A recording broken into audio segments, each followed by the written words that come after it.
In this video of the SuperForm ICF installation series, you'll learn about the concrete pour.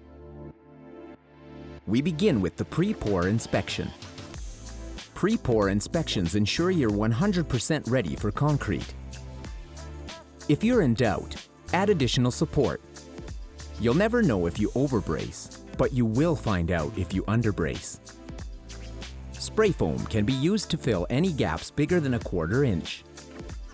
Here's our pre-pour checklist that is a helpful recap of our process. Check all walls are level and plumb. Before pouring concrete, ensure the walls are slightly tilted in, no more than 1/4 inch. It's easier to push the wall out than pull it in. You have your string line ready. All joints are additionally supported where necessary.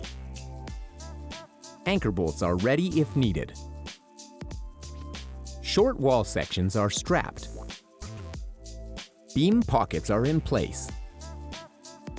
Floor embedments are in place. Concrete placing equipment is ready. The concrete placement plan is known and understood by the crew. Openings are braced and framed. Concrete pour. You're ready to pour concrete.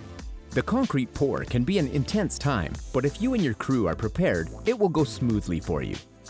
Typically, you'll use a concrete pump because this ain't your granddad's operation. Here are some points to follow while pouring. If possible, have at least a 3 to 4 man crew. According to ACI 318 and building codes, pour concrete in 4-foot lifts. Pouring in 4-foot lifts will allow trapped air to rise to the surface. The concrete slump should be 5 to 6 inches. Judge the slump by the angle it flows. Go around the first time and fill beneath the windows, and make sure there are no voids beneath them. Have some plywood ready to attach to the sill to prevent concrete from continuously bubbling up. On the majority of pours, the second round can top off the wall. Consolidation. Consolidation is the removal of trapped air in the concrete. You need to be sure there are no voids in the wall. Use a vibrator with a maximum 1-inch head. A cordless vibrator works great.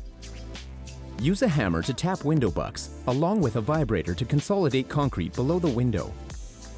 While pouring, don't place concrete directly into corner forms. Stay 2 to 3 feet back and let it flow through. If the ICF wall is not continuing on, make sure the concrete is level, smooth, and anchor bolts have been wet set into the concrete.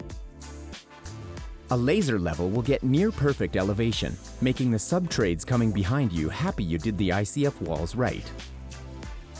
If the wall is continuing on with ICF, make sure rebar is coming through as per specifications, and concrete is a couple inches down from the top of the form. Here's our post-concrete pour checklist. Ensure all areas are consolidated. All embedments are in place and haven't moved. Walls are straight, plumb, and level. Limit scaffold activity after this. Bucks for openings have not moved. Surface penetrations have not moved. Concrete is protected from freezing on top if working in sub-zero temperatures. Anchor bolts or rebar are in place. Beam pockets are in place for any beams needed for framing. Thank you for watching this video in our SuperForm installation series. We're here to help. If you have more questions, visit us at superformicf.com or contact your local SuperForm dealer.